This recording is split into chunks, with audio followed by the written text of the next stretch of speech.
E aí, pessoal, tudo bem? Vamos lá, gente, vamos falar sobre a primeira etapa do processo de enfermagem, que é a investigação. Muitas vezes você vai ver também essa etapa como histórico de enfermagem. Eu vou fazer através de anamnese e exame físico. Olha só, eu separei aqui esses 5 passos aqui, para auxiliar você a fazer a sua investigação e o seu histórico. Vou começar aqui, Esse é o primeiro passo, é a coleta de dados. Então, como fazer a minha coleta de dados? Ela vai ser dividida em dados diretos e dados indiretos. Essa é a primeira parte que você tem que entender. O dado direto é aquele que o seu próprio paciente relata, refere no momento da sua consulta. O dado indireto é aquele que você vai conseguir através de amigo, através de familiar ou do próprio prontuário do paciente ou de algum exame laboratorial. Esses são os dados indiretos. Além disso, ele também é feito de forma objetiva e subjetiva. É aquele que o paciente vai te falar ali no momento sobre os sintomas que ele está apresentando. Se ele falar, eu estou com febre há 3 dias, isso é um dado subjetivo. Por quê? Porque você não tem condições de mensurar isso e de validar essa informação através do que ele está te falando. Agora, o dado objetivo é aquele que você consegue mensurar. Então, o paciente falou para você que ele está com febre há 3 dias. Então, através do meu dado objetivo, que é eu medir a temperatura axilar, por exemplo, dele, e aí eu ver que ele está com 38 graus. Então, eu confirmei o dado subjetivo através do meu dado objetivo. A coleta ela já vai começar dessa forma. Você já tem que, quando você for colocar no papel, lembra que toda essa parte de investigação e todo o processo de enfermagem, ele vai ser influenciado por, principalmente, protocolos institucionais. Por quê? Porque a instituição já vai ter, às vezes, geralmente tem documentos, formulários já pré-preenchidos, onde você vai fazer só, às vezes, só um X, ou você vai ser só através de marcação. Então ele já tem o formulário pronto da instituição que você estiver trabalhando. Então essa coleta de dados ela vai ser direcionada. Geralmente a gente faz isso também na triagem do AMA, do ambulatório, por exemplo. Por quê? Porque ali eu preciso ter um atendimento rápido, então eu vou fazer essa coleta de dados direcionada para o problema atual. Agora, se eu estiver fazendo, por exemplo, uma consulta de enfermagem, uma UBS, aí esse prontuário, esse documento que você vai ter para preencher, ele é mais amplo, ele te dá mais possibilidades. Então, é nesse momento que você tem que se guiar através disso aqui, dos dados diretos e objetivos e dos dados indiretos e do subjetivo. E aí você vai escrever esses dados de forma aleatória mesmo, porque aqui eu só estou coletando esses dados, somente isso. E aí a gente vai para essa segunda fase aqui, segunda etapa, que é a validação desses dados. Agora eu já anotei, certo? Eu já anotei todos esses dados que eu acho interessante e que o paciente está me relatando. Eu também já anotei se ele trouxe alguma prescrição médica, se ele trouxe algum exame que ele fez anteriormente. Então eu já anotei todos esses dados aí, já deixei eles lá separados. Agora eu vou validar esses dados através de uma situação que a gente chama de relacionamento enfermeiro-paciente. Essa validação é o momento em que você está conversando com o paciente e você vai, através de questionamentos e mesmo através dos sinais e sintomas, ver se tudo que ele está falando e tudo que ele está apresentando realmente é fidedigno. Porque ele pode ter duas situações. Tenho certeza que alguma dessas você já presenciou ou até mesmo você já fez isso. Você chega para ser atendido e você ou exagera nos sinais e sintomas, porque você acha que aquilo vai de alguma forma te dar preferências ou privilégios para ser atendido, né? Vai ser atendido na frente, ou muitas vezes pelo medo do diagnóstico que você vai receber, você esconde os sinais e sintomas. Vou dar um exemplo aqui dessa validação. Então você já coletou os dados que esse paciente apresenta uma dor precordial há alguns dias. Aí você vai validar esses dados questionando esse paciente sobre a intensidade dessa dor. E aí ele vai falar para você que a dor tá fraca, que quase não existe a dor. E aí, através de alguns exames e de outras questões que você vai fazer para esse paciente, você vai ver que ele está apresentando medo do diagnóstico, de que ele já sabe que tem uma suspeita de ser um infarto, por exemplo, e aí ele vai dizer que essa dor é fraca.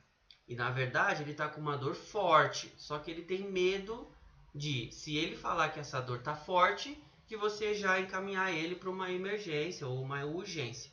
Então essa validação é o momento em que você já tem que ter um pouquinho de raciocínio clínico e entender aquele sinal e aquele sintoma que o paciente está te falando, e também através de dados mensuráveis, que são aqueles objetivos. Através desses dados que você já coletou, que você tem algumas informações que são mensuradas, e essas outras que o paciente está te falando, você vai validar todo o histórico dele, tudo que ele está falando para você nessa hora. Então, esse momento de validação, geralmente a gente vai só ou reforçar algum dado que eu já coletei, ou às vezes eu posso até eliminar aquele dado que eu tinha coletado anteriormente. Por quê? Porque eu estou direcionando para entender o estado de saúde do meu paciente naquele momento. Quando eu vou conversar com ele, eu vou ver se aquilo, de acordo com o andar dessa conversa, desse relacionamento, eu vou ver se aquilo que ele falou ou aqueles dados que eu coletei, se são realmente importantes, se são dados relevantes para o meu problema atual ou não. Então essa é a validação. E aí eu posso já direcionar os dados que são mais relevantes e aqueles que são menos relevantes. Porque muitas vezes você vai anotar um dado que você pode achar que não é relevante naquele momento, mas mais para frente você vai ver que é. Então de fato a gente não tem um dado que não é relevante. Ou ele é muito ou ele é pouco. E muitas vezes isso também passa despercebido.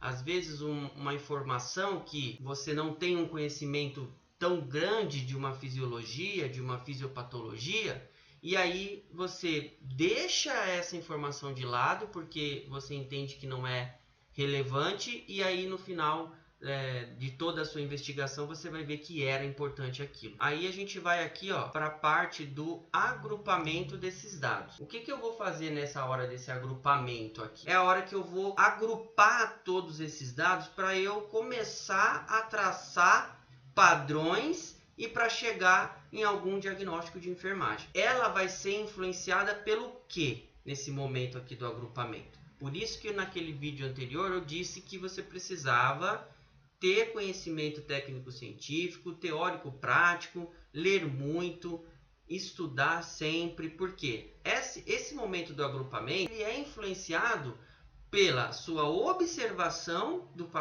em relação ao paciente, do seu exame físico, então do seu conhecimento sobre um exame físico bem feito, porque aqui na coleta de dados, todo esse momento aqui, gente, esses passos que eu coloquei aqui, eles meio que acontecem ao mesmo tempo. Eu estou conversando com o meu paciente, eu já estou observando alguma coisa nele, eu já estou anotando alguma outra coisa, eu estou fazendo um exame físico, só está separado para que seja mais didático. Esse momento vai ser influenciado pela minha capacidade de observação em relação ao paciente enquanto ele estiver lá, sobre o meu conhecimento da enfermagem e de fisiologia e patologia, e sobre a minha experiência clínica. Eu preciso ter essa experiência porque quanto mais vezes eu me deparo com problemas iguais, eu vou conseguindo traçar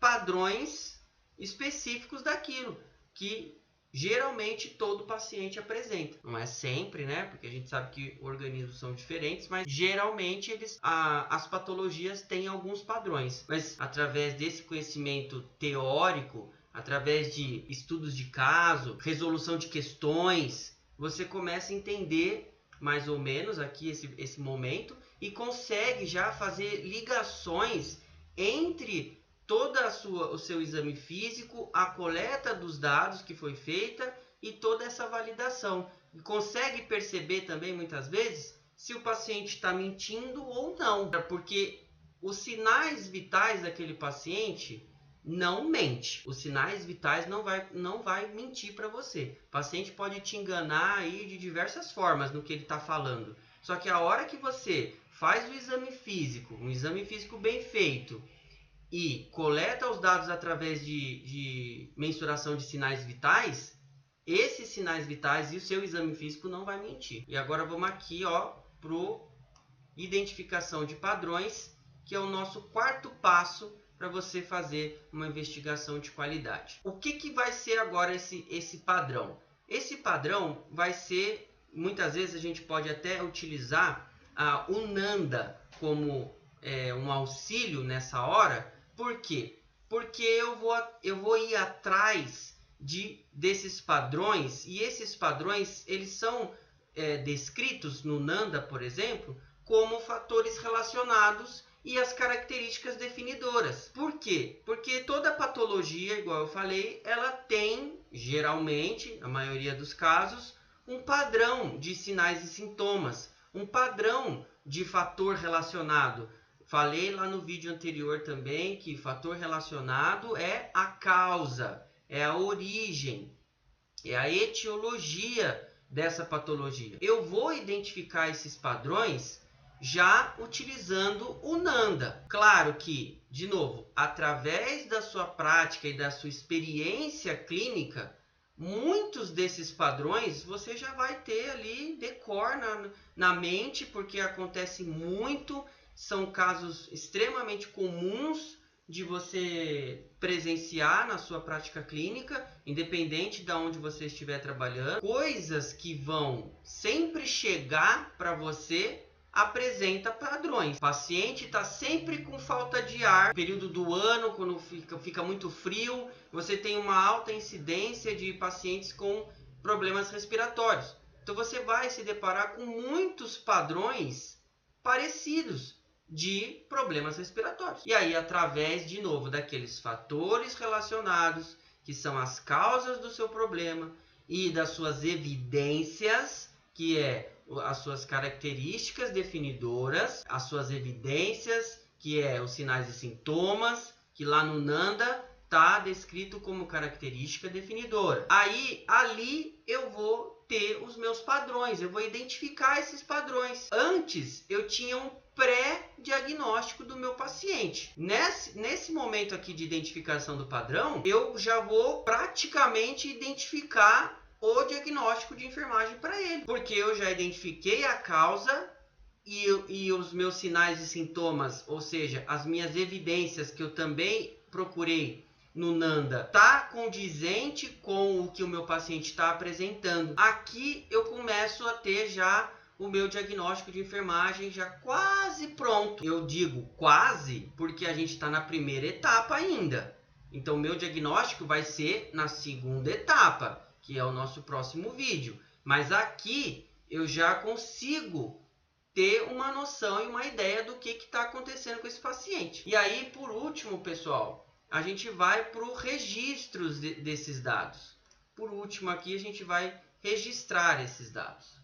E aí, quando eu vou registrar, é aquela hora que eu preciso escrever e colocar no papel de forma clara, porque o registro dos dados ele vai ser passado para outros profissionais também da minha equipe, porque a gente sempre trabalha de forma multidisciplinar. Então, esses dados precisam ser bem escritos. Por isso que lá no vídeo anterior também falei sobre a escrita. Esse momento do registro é a hora que você já passou por todos esses passos e agora eu vou transcrever tudo isso para o meu documento oficial mesmo e eu vou conseguir dar continuidade na minha assistência depois que eu escrever todo esse histórico aqui do meu paciente. Então, no momento do registro, eu já tive o meu pensamento crítico, eu já tive a minha exatidão das minhas anotações, porque eu pensei,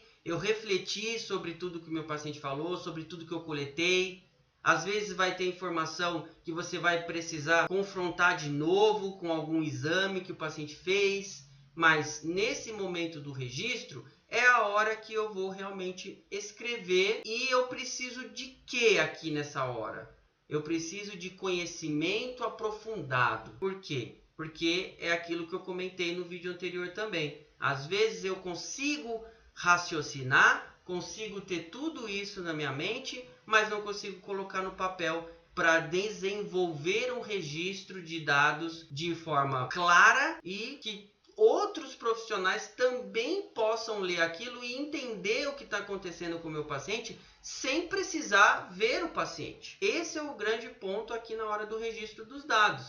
É eu conseguir transmitir todas as informações que eu coletei no meu exame físico, na minha anamnese, na hora de eu agrupar todos esses dados, que eu pensei em todos os padrões de diagnóstico de enfermagem. Na hora que eu vou escrever tudo isso, precisa estar numa ordem para que outros profissionais ou até mesmo o paciente mesmo que tem o direito de ver o prontuário dele possa entender o que está acontecendo com ele. Tá certo, pessoal? Essa parte é a investigação. É isso que eu queria falar para vocês da primeira etapa.